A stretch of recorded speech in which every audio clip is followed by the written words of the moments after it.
value, but we can't you now. Connect ngapi?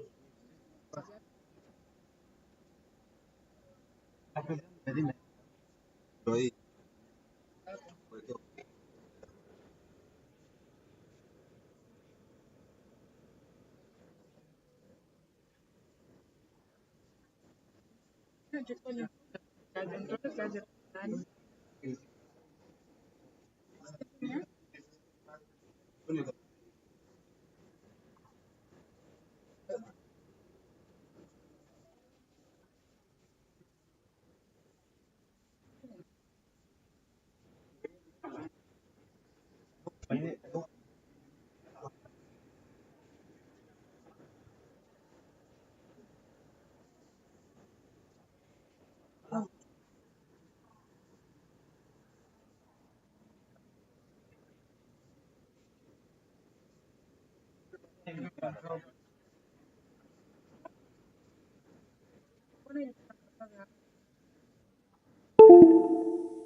Naenda juu hapo.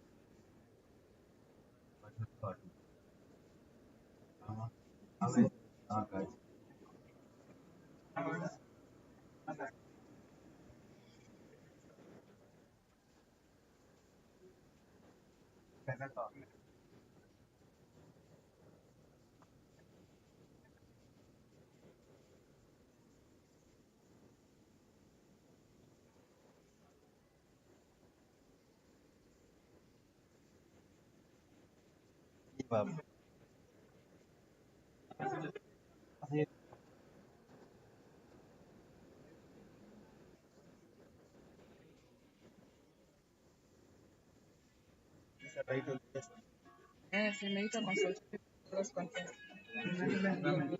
Yeah, iko nayo. But I hope watu wakikuja kitu. Imekuwa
Rangi.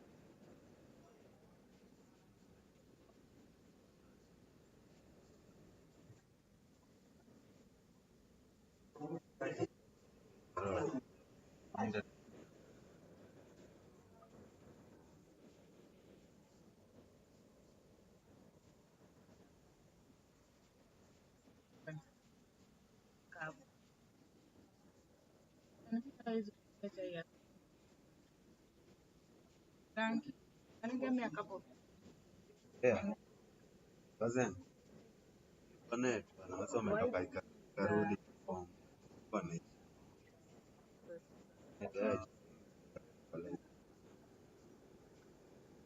Asante.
Agree. What do like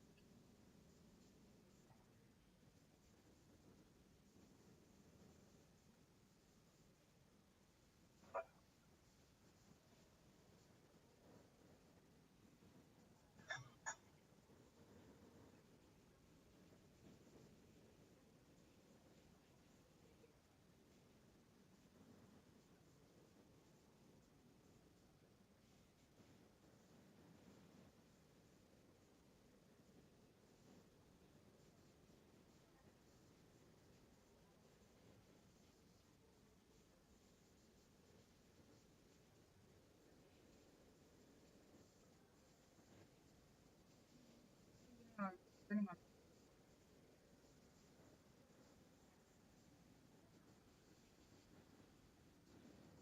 any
Hello,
everyone.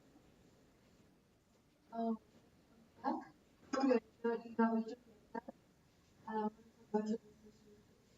So, this time welcome Dr. Machanda, Commemoration Council, for a presentation of effective that is designed to prevent or respond to mutilation. So, loud to him.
level, and you also see an increase in studies as the years went by. 2008, 2010, a little bit low. You see an increase. 2011 up to 2015, and also 2016 to 2020, quite an increase generally in terms of studies being conducted. Next. So at the system level, so we looked at most of the studies here were looking at the effectiveness of the enactment and implementation of anti-FGM legislation. So there are about 30 studies that looked at, does the law really work in terms of preventing FGM, or what effect does it have? And here there are about 30 studies, and what we found out was that legislation accompanied by political will, sensitization, and locally appropriate enforcement mechanism can reduce FGM. But we also saw that some studies indicated that laws can also be counterproductive if implemented as a single kind of like intervention. So the way the law is also implemented matters. And we see some of the effects of the law is that you have sometimes changes in the practice rather than people stopping to cut. Also, sometimes it may prevent those, the beneficiaries or people who are supposed to come to the health facility to be able to access those services, because then they fear that there may be some repercussions in relation to the law. And then you also see a lot of people, the lady here spoke about secrecy in the morning when she was giving us some of those things. So it's now people don't want to do it in the open like those days of the CEO when everybody was happy about the practice, but now it's more like in secrecy, and that is in response to the law itself. Next. Then at the community level, we had about 45 studies, and they were touching on the effectiveness of health education as an intervention in terms of community engagement, media, public declarations, working with the religious or cultural leaders, and conversion of excisors. So generally the main finding here was that health education and community dialogues with parents and religious leaders can change attitudes towards FGM. The use of media and social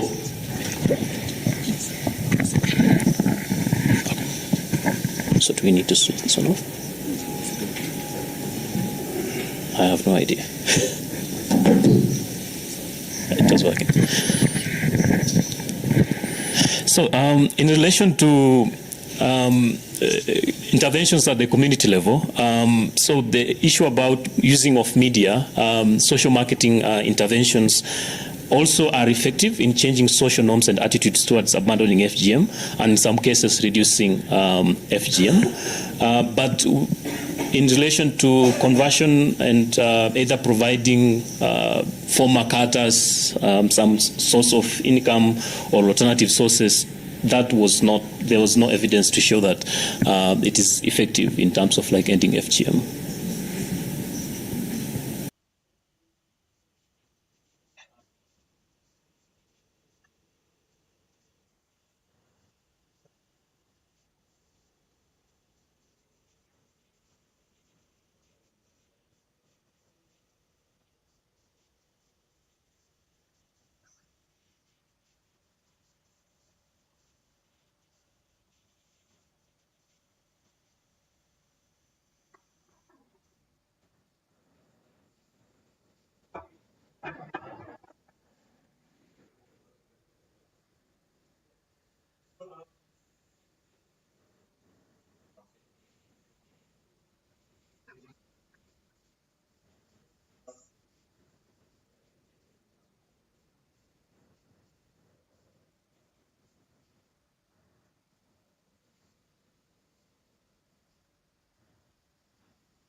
Also, it may increase the knowledge in terms of people being aware and maybe changing their attitudes, but there was limited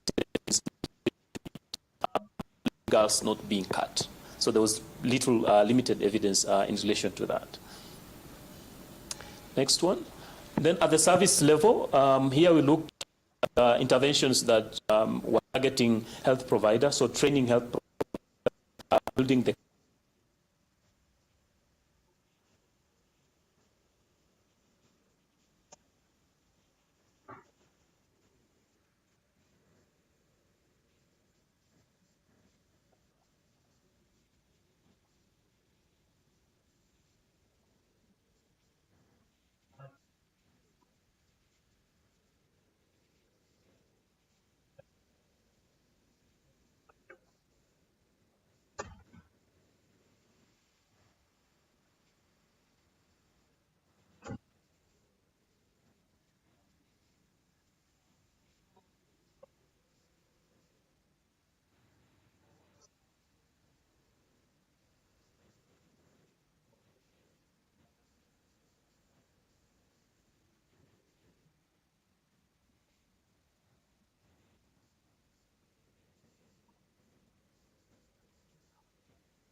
So at the system level, we see that the law is important because it creates that environment for programs or interventions to be able to operate. So it's an important in ending FGM, but can only be effective when complemented with other interventions. So you can't just depend on the law to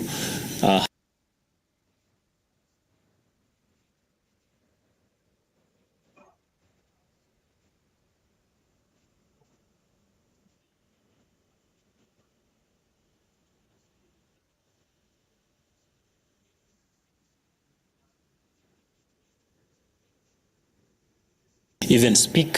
So those are kind of like issues in relation to the system. At the community level, we say that community-based interventions are effective in changing attitudes, but not behavior. So there's a lot of emphasis in terms of community members knowledgeable about the effects of FGM. Yes, they are. Are you changing their attitude towards it? Yes.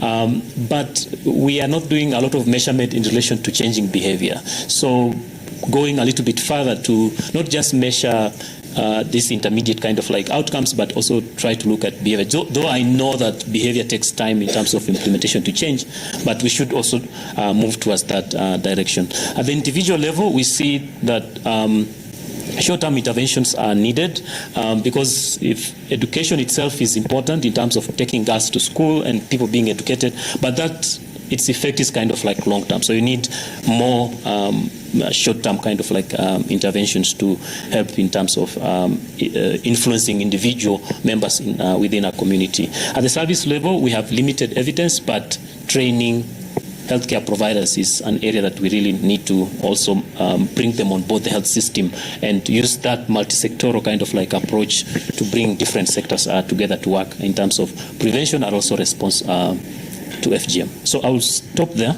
and thank you very much.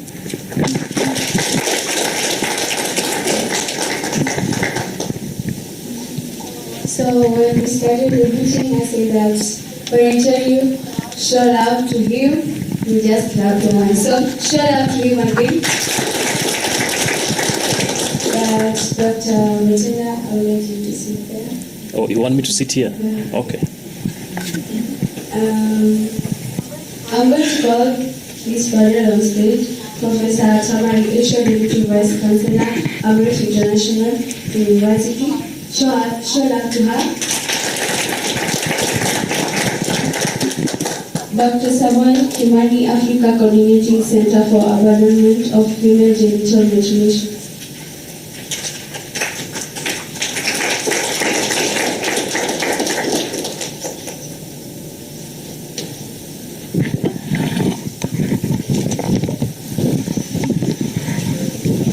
And also, okay, as also Dr. Dennis Matanda, Deputy Team Leader, Lot 2 Support to the Africa-led Movement to End FGM Program Population Council, preventing and responding to harmful cultural practices and evidence. So, shall I allow them?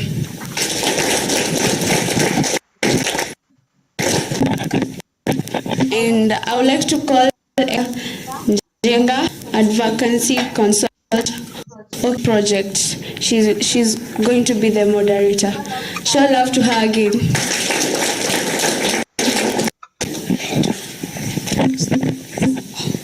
All right, okay, we're using 2 microphones.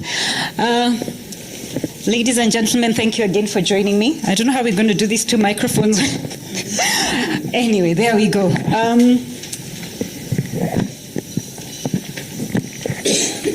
So I'm not Francis. I don't have the stamina to stand for 45 minutes, so please allow me to sit down. Thank you. I am personally really excited about this session because I have followed the work of these 3 amazing researchers sat in front of you. And Dr. Matanda's presentation is just another reminder to us that I think as practitioners, sometimes we don't see the connection between research and what we do in terms of programming, but it's really important. Right now, we just learned something, or maybe for some of us, we just learned something. Reforming cutters does not necessarily mean that that stops FGM. You would only know that if somebody like Dr. Matanda has gone down to interview all these these cutters and gotten that sort of information. So let us start the session with probably just a little bit of statistics to remind us where we are. I know we've been doing this all morning. So FGM rate is at 21%. That's KDHS reports. But in different regions, different statistics. So Samburu, Manjiro Wahome there can testify to about 83%, right, working on the ground. Child marriage, we're talking about 23% national average, but there is a sector that we forget within child marriage of children getting married within informal sectors. We do not have data around that.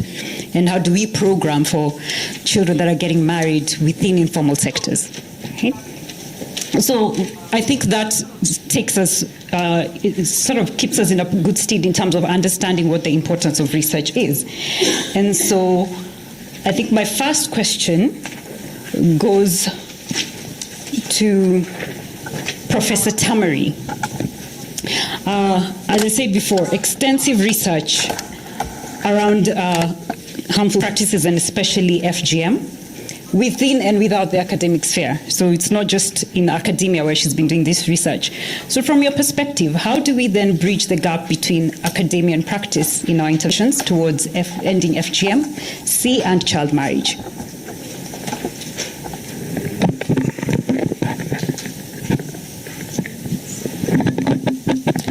Thank you very much, Esther, for that good question.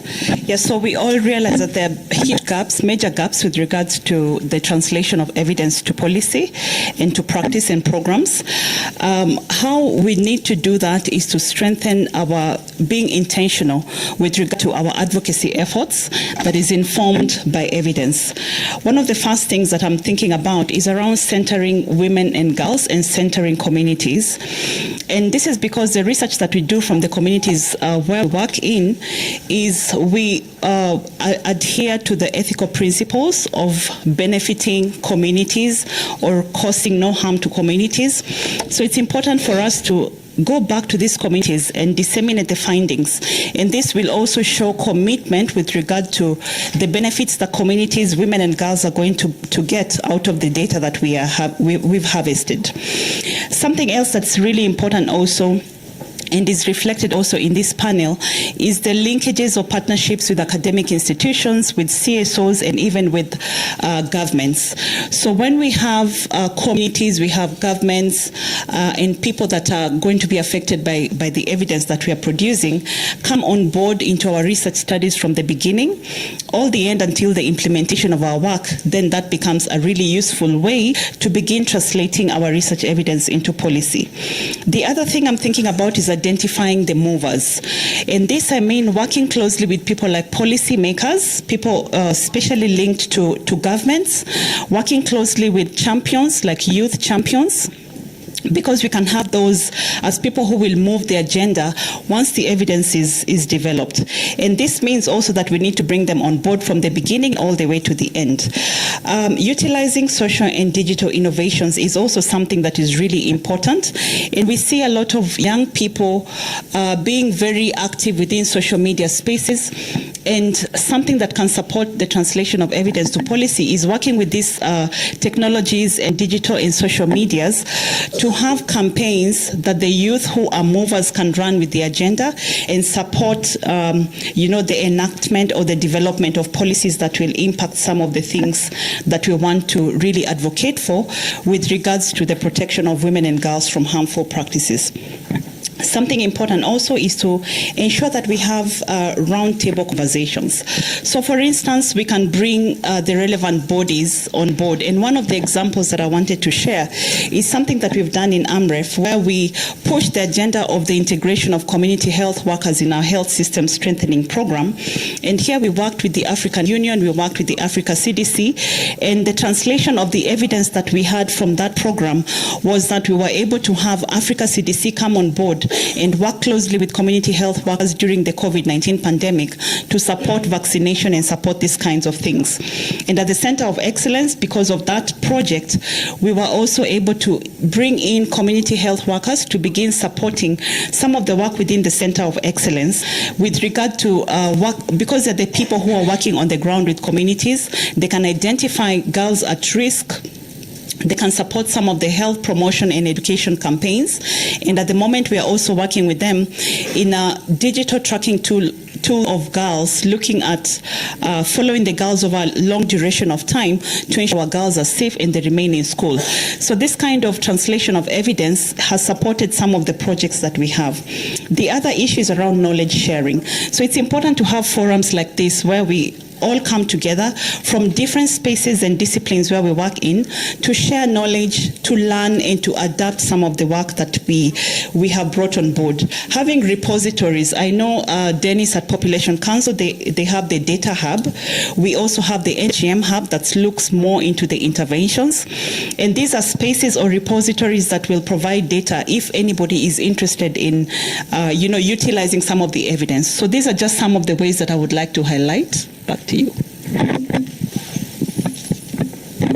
Thank you, Professor Tamari. So what I'm gathering from Dr. Tamari's response is that for us to translate evidence into policy, we still need to have collaboration. And collaboration that makes sense at every stage of the game. So if it's at the policy stage, we need to have our policy and decision makers. If it's at the programming stage, then we need to have our community-led programmers. So along the line, there must be a way that we each connect and fit into this puzzle of turning evidence into policy that then becomes implementable around programming. Thank you so much, Professor Tamari. So my next question is to Dr. Samuel Kimani. Again, extensive research. Moving on, we have some very brilliant lighting from Total News. Thank you very much, Kevin and team. So having carried out research around FGM in particular throughout the country for quite a few years, what would you say are the challenges and gaps in our capacity to generate evidence that translates into user-friendly evidence that all stakeholders can use in their different interventions?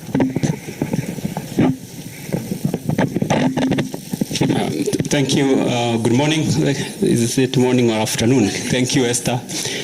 Samuel Kimani, work for Africa Coordinating Center for Abandonment of FGM. And this is a center hosted at the University of Nairobi, College of Health Sciences. Our main aim is basically evidence generation and capacity building for healthcare providers to be able to respond to FGM. Now, coming to the question Esther has asked, what are the gaps and challenges in generating usable evidence? So I cut that into usable evidence. So, and one of the questions I pose, which is also a challenge to you, because you are here in this meeting, I would want to ask you, who dictates or who defines research agenda? And you can talk to the next person there and you can start to give me some answers. Is it the government? Is it the donor? Is it you as an implementer? All right? Is it the community? What are the answers that are coming out? Most likely the funders, the donors, government, probably no. Professor in the university? Yes, if you are my student, I would dictate what research you do, isn't it? Is it an agenda of the student herself? Probably yes or no, isn't it? Depending on your area of interest, experience that you have. So already from that question and the answers, we have a problem, isn't it? So if your biggest mover is the donor, obviously you're going to ignore me as a community, isn't it? You're going to ignore me as a serious implementer. And that is where the problem is. We need to generate our own research agenda. And how can that be? It can only happen if we dictate some resources towards generation of evidence. That is key. So that is one of the bottlenecks that we are finding, that Africa and especially developing world, we don't have a lot of resources. We depend so much on donors and other sources of funds, and therefore the research agenda is dictated by them, and this research evidence may not necessarily be useful.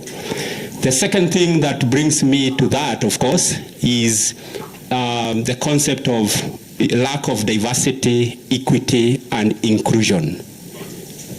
And you can put that into short, DEI. Lack of diversity, equity, and inclusion. If you're only conducting research and this research is only involving girls, most likely the boys will be put off, isn't it? Men will not be participating. So the question here is the research that we are going to do, and this is important, if you're going to make a meaningful change in the community in terms of ending FGM and child marriage and other harmful practices, then the concept of diversity must come in. So you must make sure that you involve everybody in the community. You must have equity. Equity doesn't mean equality. Sometimes you may go to a population where the 80% is men. So you have to do it pro rata. Okay, and then inclusion. Inclusion here means you're including everybody, vulnerable, disabled, everybody, so that you move with them. And that is very important. The third thing that I pick, which is causing a challenge in the way we generate evidence that is usable, is lack of stakeholder involvement and engagement. So when I ask this question, who sets the research agenda, I want to bring on board that the community that you're going to be involving must be involved from the word go. Don't plan that after 2 years of data collection, that is when you're going to go to the community and tell them this is what we did. You must be deliberate. You must have a structured plan to start involving women and girls, the community, men and boys, when you are setting out your protocols. This is the only way you can start to stimulate them that you are going to be generating evidence, and this evidence will be useful. And here we are saying all the stakeholders must be involved. Most of the time when we are conducting this research, we bring in the researchers, we bring in the government, the non-state actors, we forget about the community. And Professor Tamari has raised this, that we have a moral authority, that these are the people who are giving us rich data. We must involve them, and we must be ready to go back and communicate to them what we found, because then they can be serious stakeholders in the intervention that we put in place. And most of the approaches that have been used have been top-down. So we are saying it must be directional, not bottom-up, not top-down. It must be bi-directional, both top-down and bottom-up. Fusing together, then we can be able to achieve a meaningful change. The other issue is, as Dr. Tamari has said, you must be planning to to bring on board what you call communication.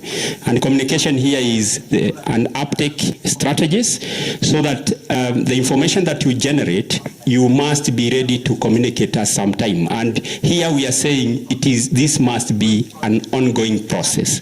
Ongoing process from the word go. When you're doing, you are communicating what you want to, what may come out of this study. You are communicating what challenges you may face and how you are going to be addressing them. Once you do that, then even dissemination becomes easier. All right, and even linked to that communication, then you have to train even the people who are communicating. Most of the time we hear, and this is true, there is this dictum that says the researchers are from Venus, the audience are from Mars. You know, so the question of a researcher, you must be able to bridge that gap, bring them into the same planet. Otherwise, you're not going to be communicating. And for you to do that, you must be deliberate in training people how to package those numbers and what do they mean. Because one of the unfortunate bit about GBV and harmful practices, we hear about numbers. But that number, even if it is a girl who has been cut, even if it is one, that is painful enough to spin some very serious feeling in our bodies. Let us not convert this into statistics. Statistics in matters GBV are not tea and bread. It is something painful. You are talking of somebody who will live with consequences for the rest of their life. So let us try to humanize. The word there is humanize the numbers so that it convert into meaningful intervention. And then one of the other issues is, of course, investment. Investment and funding has been a challenge in coming up with very good research that can be used. Although it may be a big issue, but I think with the resources that we do have, we can actually be able to do away with what we can generate from here. But again, how do you generate investment if you don't have concrete tools, you don't have concrete plans to get this investment? I'm happy Madam CEO of Anti-FGM Board talks about counties are now developing costed action plan. You know, if you develop costed action plan, one of the things that I've seen, even because I've been participating in developing some of these costed action plan, for example, the one for Kuria and Migori and also Wajir, one of the things we put there is evidence correction, and we do a portion budget, and this costed action plan actually do help counties to go and solicit for funding.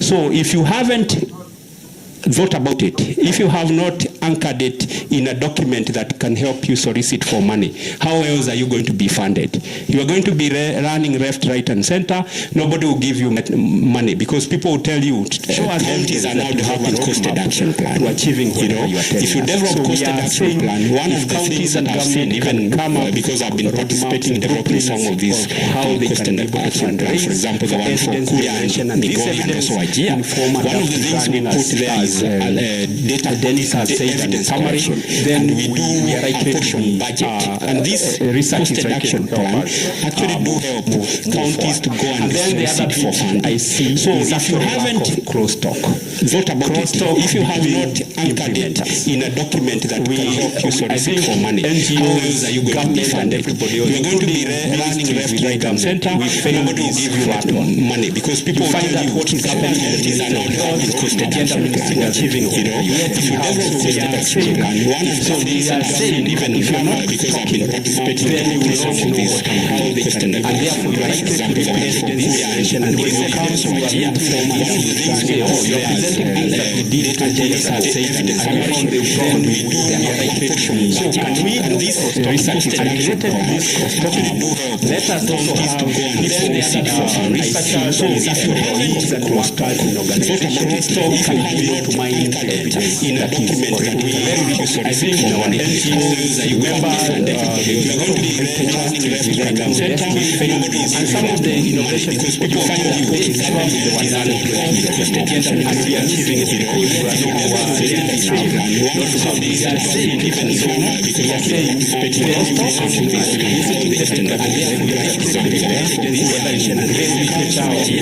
online everything that people did it and that can actually help us in our work.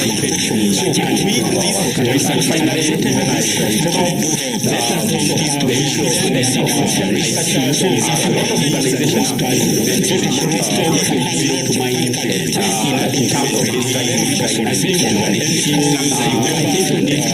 we need to start thinking of evidence and also maybe publishing and then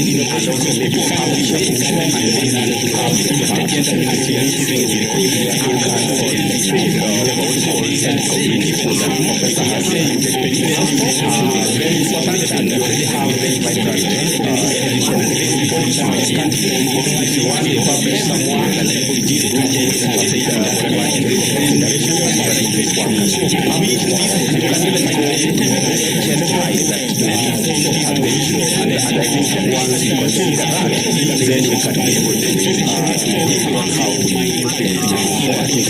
Thank you very much for the opportunity.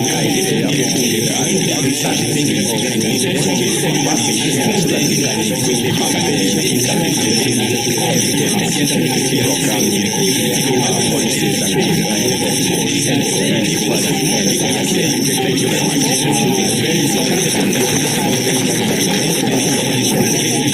That was definitely what we applaud. I don't know where to start because I'm passionate so much to attack from who defines the agenda, something to think about. Who defines our research and how are you going to control plug yourself into that? Resources.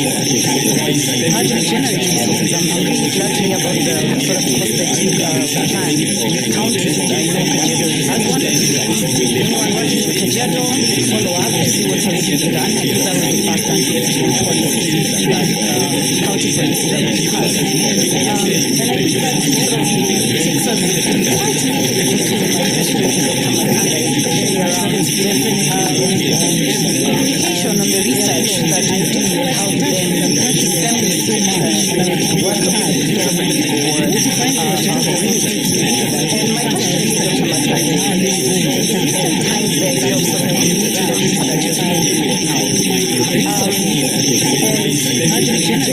structure as an alternative model of research and time just to itself taking us down to the teaching us on research methodology because ideally what is really possible is that researchers need right now to spend even time consuming and maybe the success that communication and the research that how do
Something feels like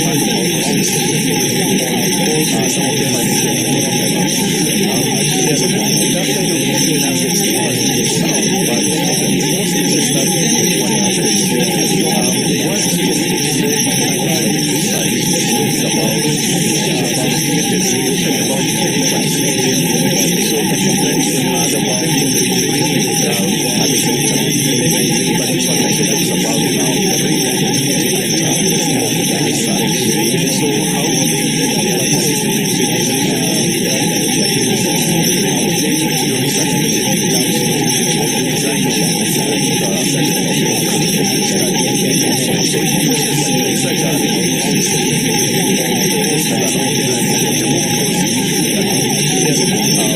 pushes research and flexible in the way one approach something. So how can we be able to do that? And especially with the education, in a sense, something that what I think is just bad manners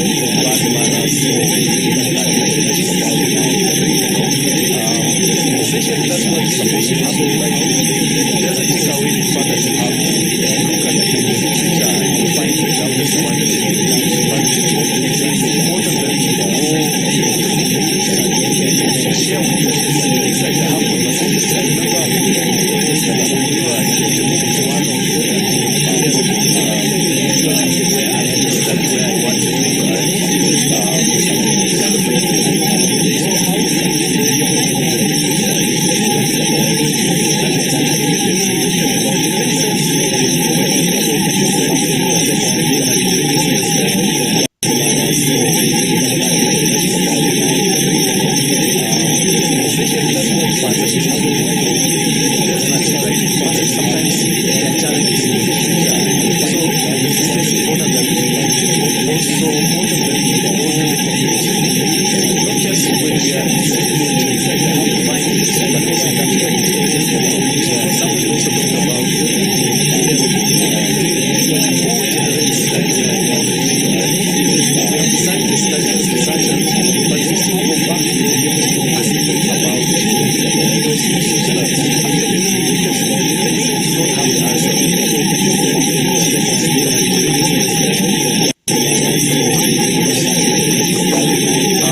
about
And maybe to revisit the first question, as a community of people who are involved in ending FGM, from the first questions that were asked, we could actually draw from what is happening in the globe. Yesterday, and I think this week, one of the very top journal called Lancet, actually the CEO has started to say they are moving forward. They are going to reject all applications and papers that contain data from Africa, but they do not have others, African authors, from people from Africa.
don't support maybe of FGM.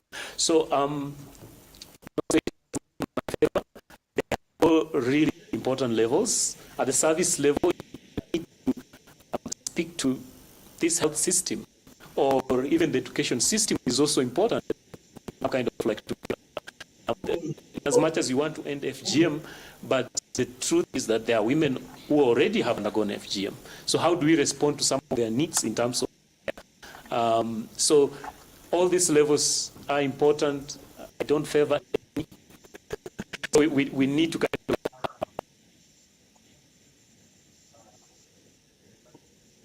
don't support maybe of FGM. So I think that speaks very well. Really important levels at the service level. Approaches and how we all need to look at this health system, or even the education system is also important. Kind of like microphone can as much as you want to end FGM, but the truth is that there are women who already have undergone FGM. So how do we respond to some of their needs in terms of so all these levels are important. I don't favor any. We need to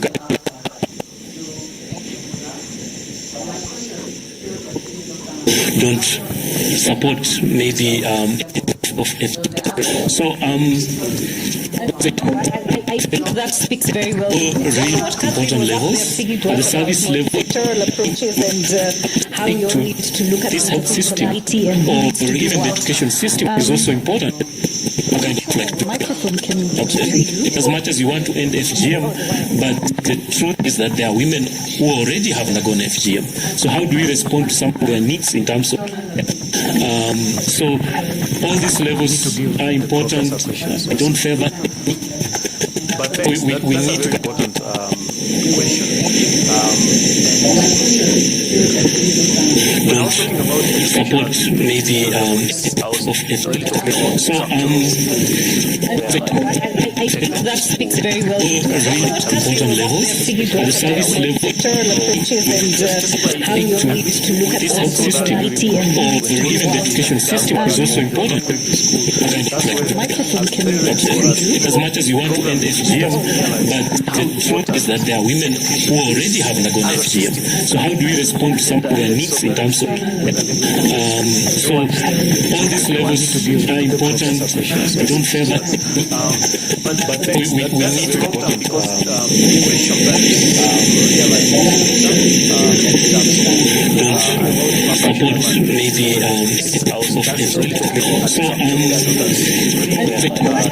increases, but that's kind of like in terms of short term, and I think this again speaks to the different kind of like levels and how they don't operate kind of like in silos, but they kind of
Our next panel, I'm really excited they're having young ones come and talk to us. And the session is Hello, adults. Kindly take your seats. It's our time to be heard. And so I will invite Knight to come and lead us in this session. Karibu sana Knight.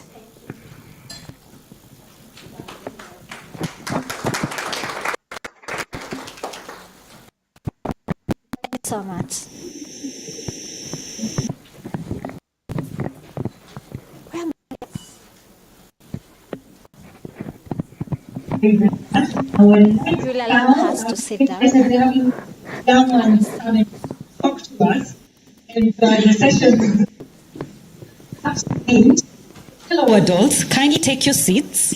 It's our time to be heard. And so I will invite Knight to come and lead us in this session. Karibu sana, Knight.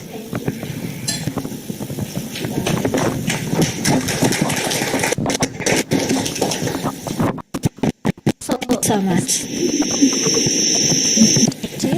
I work for an organization called Daughters of Kenya. We also will allow us to sit down. young ones come and talk to us, Sit down and the session have fun. So, well, this Hello, adults. Kindly take your seats. It's our time to be heard. And so I will invite Knight who will to enable come and lead us the in this session. Karibu sana, Knight. So the book is called A Smart Way to Start Doing Good. To start doing good. And it contains the United I work for an organized goals. Read and have fun.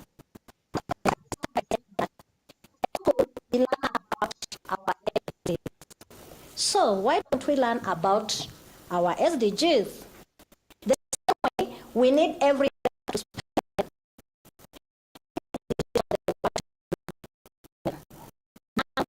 we are going to explore the Sustainable Development Goals.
From Madare, and I will take you through SDG 2, 8, and 14.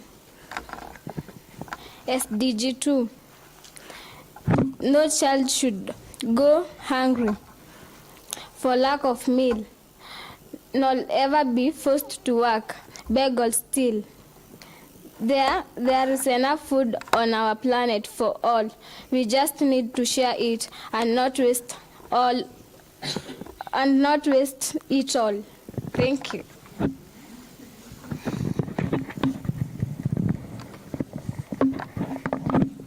Hello everyone.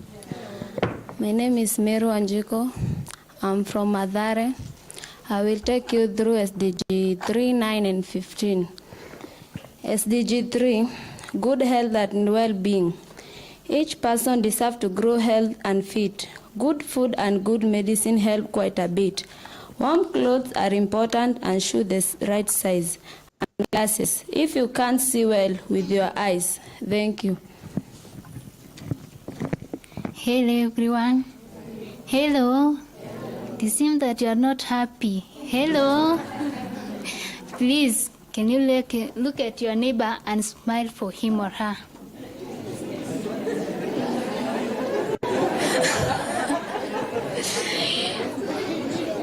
Oh, my name is Yunisine from Suswa, from Narok, I mean. I will take you through SDG 4, 10, and 16. SDG 4, quality education. All children must learn to count, read and write. Yes, all of these skills are important for life. How can you study if you cannot read? or count up your coins without math. Hard indeed. Thank you. Hi everyone. As some have already known me, I'm Helen Sholoi. I'm going to take you through SDG 5, 11 and 17. And SDG 5 says it's about gender equality. In every country, there must be a law to protect girls and women so they can be sure they have the same rights as all of the men to learn, work, and earn, and be equal to them. Thank you. Hi everyone. My name is Boniface Gashanja. I came from Mathare. I would like to bring you through SDG 6 to 12. Clean water and sanitization. Safe access to water and to a clean law is something we all need. I think so, don't you? Everyone should have a tap and a sink where water is clean enough and as for you to drink. Thank you.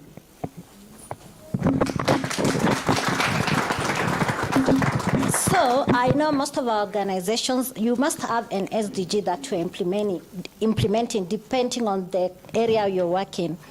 The 2030 Agenda for Sustainable Development adopted by the UN member states in 2015 provides a shared blueprint for peace, prosperity for people and the planet now into the future.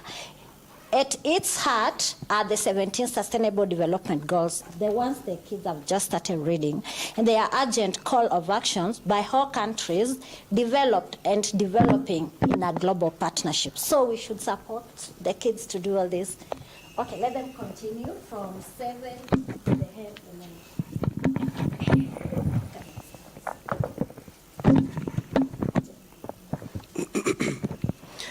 SDG number 7, affordable and clean energy.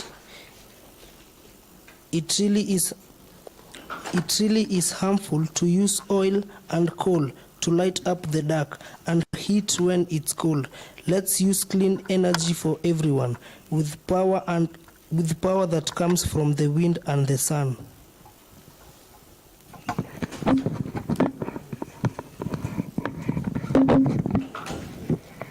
SDG 8, decent work and economic growth.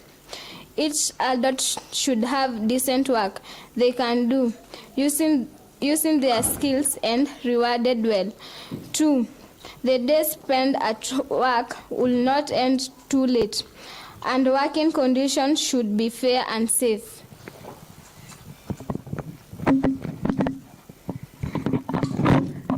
SDG 9, industry, innovation and infrastructure.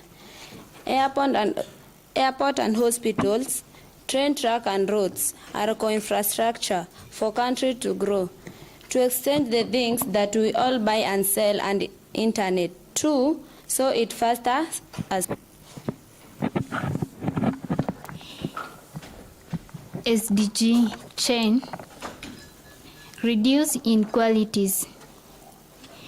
The very rich nation must find ways to give to well-off countries, where poor investment and trade that is fair. They will help other nations to earn their shares. SDG 11, sustainable cities and communities. Our cities need buildings with access for all, for wheelchairs, for elderly, for tall and for small. The people who live there should breathe cleaner air, and roads should be safe, so you needn't be scared. SDG 12, responsible consumption and production. The product we buy should be made without haste, without hurting nature, without causing waste. Whenever we purchase, we do have a choice. We can have an impact if we use our voice. Thank you. So you realize that the SDGs are somehow interconnected. Everyone has the whole world in order to make sure that the world is a good place for us to live. I remember the agenda for the government that is coming to an end. We had 4 pillars, and the 4 pillars are within the SDGs. Okay, let them finish.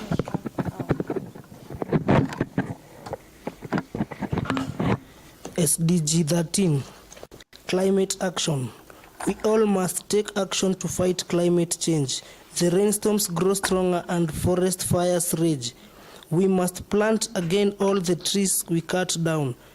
New ways to protect all the earth must be found.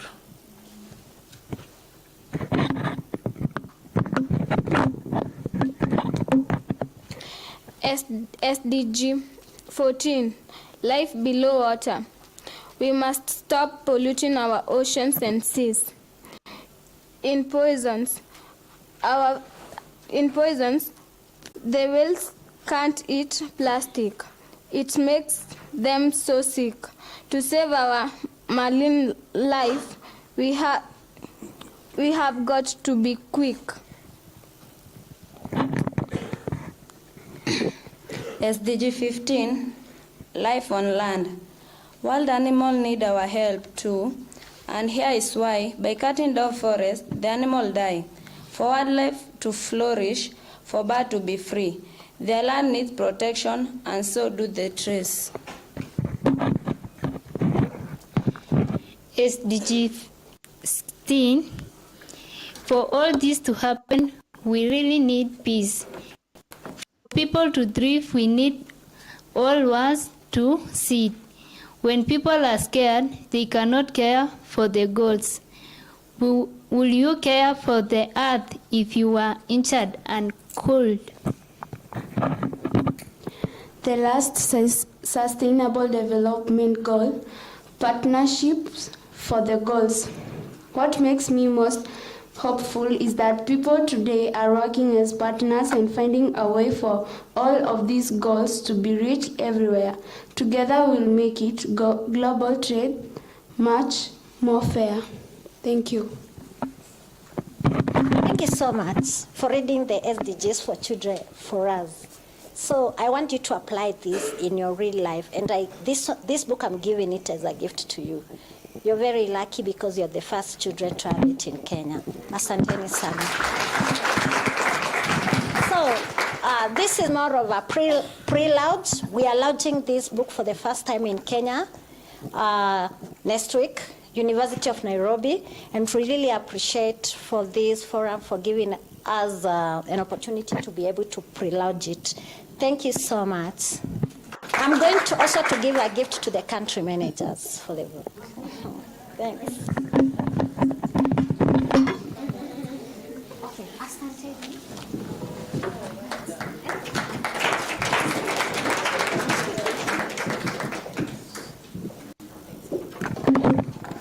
Thank you so very much for all the kids. I know we just had tea, but it's lunchtime. Yay! I see some people clapping. You can never go wrong with food, right? Sawa. So it's lunch for lunch. So as usual, I will start rushing you at 10 to 2 to get back into the hall. Enjoy your lunch. Hopefully all of you come back. We have another exciting session on gender transformative norms after this, and healthcare for each and every one, mental health care for each and every one of us that works in this space. It's definitely difficult to constantly work in this space where you're having to deal with some really horrendous things. So please make time to come back in the afternoon so that we can have Dr. Leila, the incredible Dr. Leila, come and take us through how we take care of ourselves mentally. Karibuni lunch. I know I'm not the cook. Oh yes, there's vouchers. Sorry, you can't just walk into the dining room. There's vouchers that our lovely Naomi outside will give you one, and we can head off for lunch. So enjoy your lunch, and we'll see you in 50 minutes.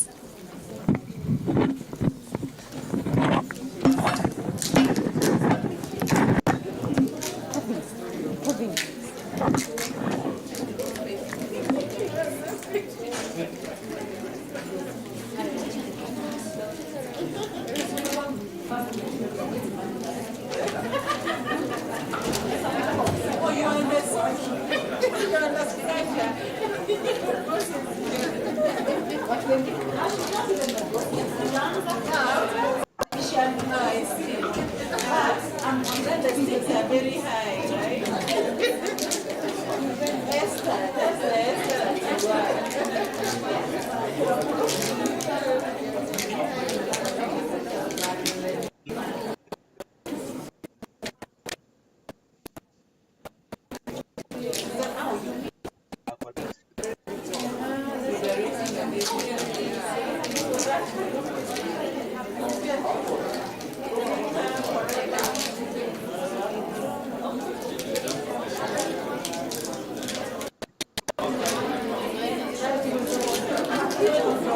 this space where you're having to deal with some really horrendous things. So please make time to come back in the afternoon so that we can have Dr. Leila, the incredible Dr. Leila, come and take us through how we take care of ourselves mentally.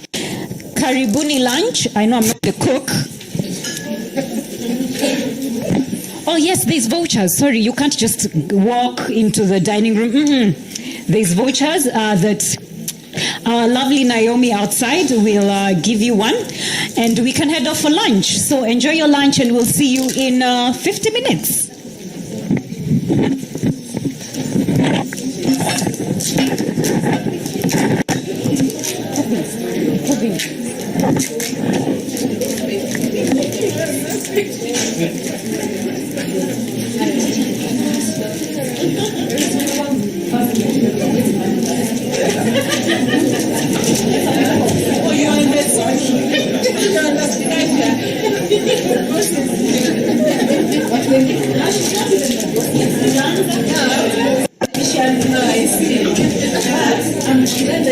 very high, right?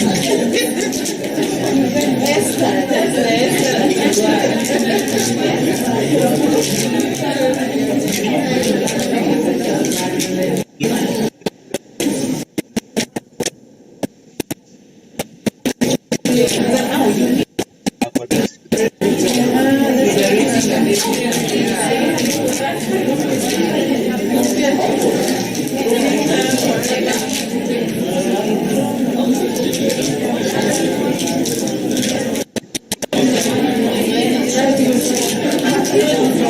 this space where you're having to deal with some really horrendous things. So please make time to come back in the afternoon so that we can have Dr. Leila, the incredible Dr. Leila, come and take us through how we take care of ourselves mentally. Karibuni lunch. I know I'm not the cook. Oh yes, there's vouchers. Sorry, you can't just walk into the dining room. There's vouchers that our lovely Naomi outside will give you one, and we can head off for lunch. So enjoy your lunch, and we'll see you in 50 minutes.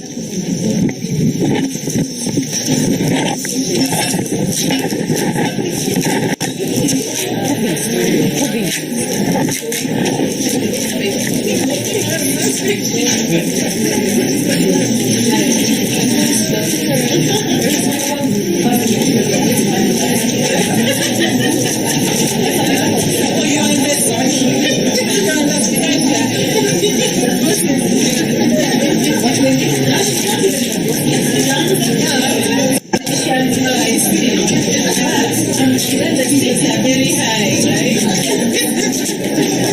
Esther, that's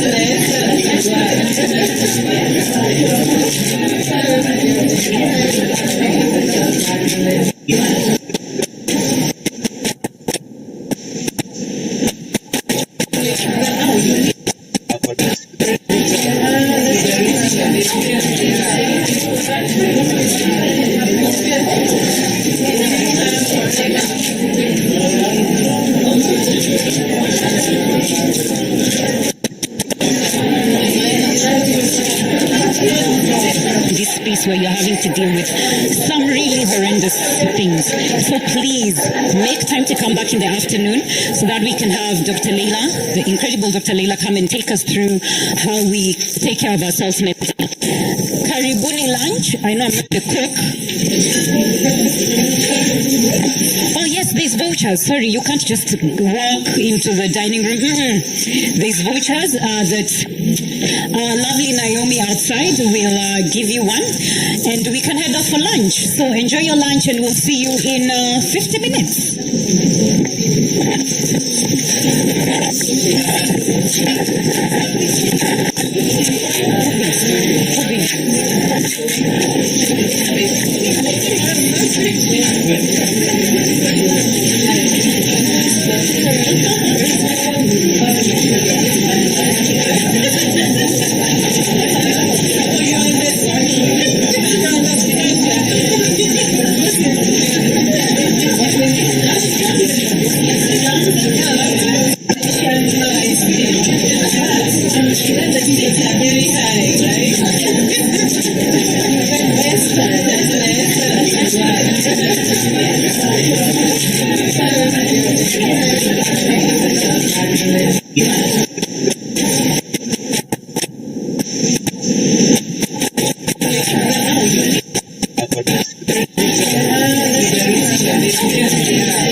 Where you're having to deal with some really horrendous things.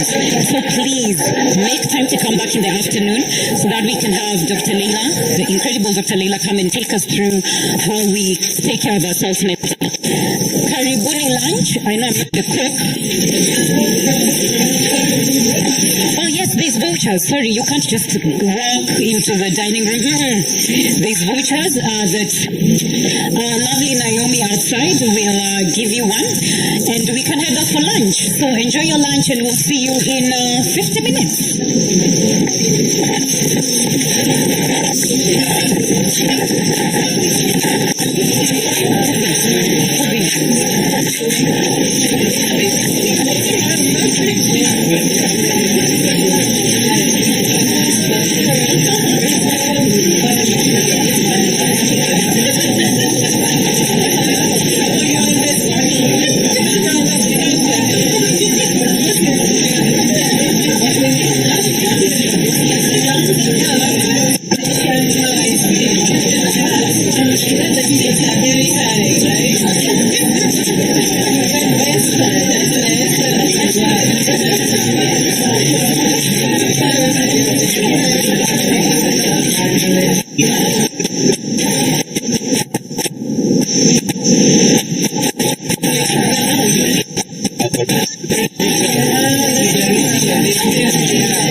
Where you're having to deal with some really horrendous things. So please make time to come back in the afternoon so that we can have Dr. Leila, the incredible Dr. Leila, come and take us through how we take care of ourselves next. Karibuni lunch. I know I'm not the cook. Oh yes, there's vouchers. Sorry, you can't just walk into the dining room. There's vouchers that lovely Naomi outside will give you one, and we can head off for lunch. So enjoy your lunch, and we'll see you in 50 minutes.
have Dr. Leila, the incredible Dr. Leila, come and take us through how we take care of ourselves next. Karibuni lunch. I know I'm not the cook. Oh yes, there's vouchers. Sorry, you can't just walk into the dining room.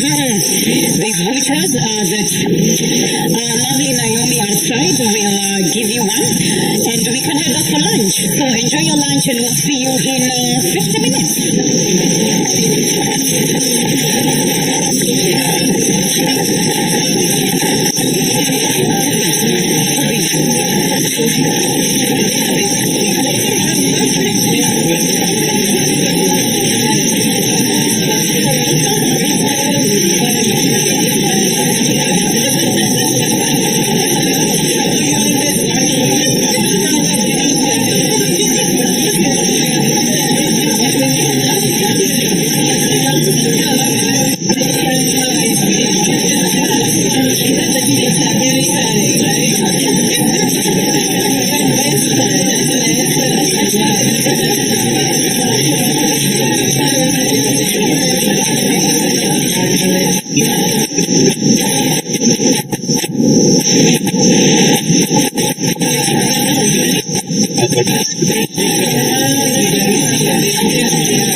Sorry, you can't just walk into the dining room.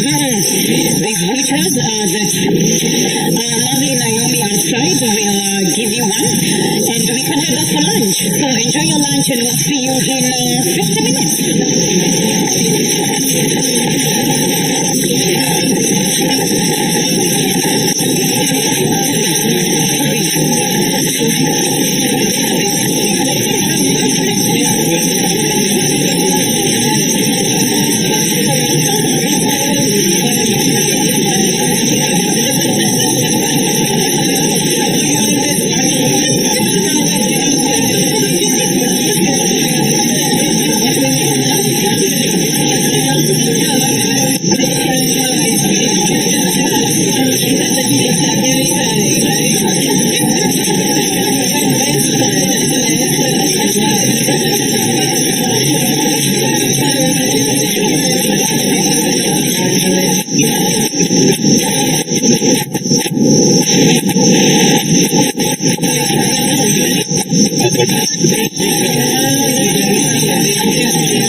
Sorry, you can't just walk into the dining room.